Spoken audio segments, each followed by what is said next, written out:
How to use McAfee Livesafe software.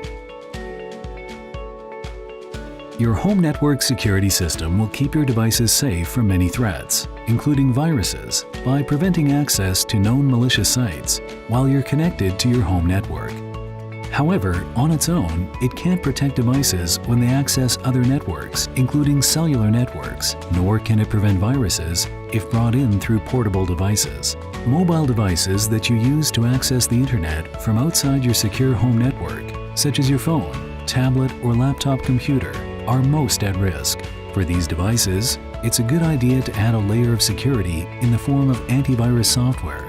Fortunately, you can add McAfee Livesafe antivirus identity and privacy protection directly from D-Link Defend. Your network security system can easily identify devices at risk. To check the antivirus protection status of your mobile devices, tap on Devices. To add McAfee Livesafe to the device, tap on the device name in the list and tap Install.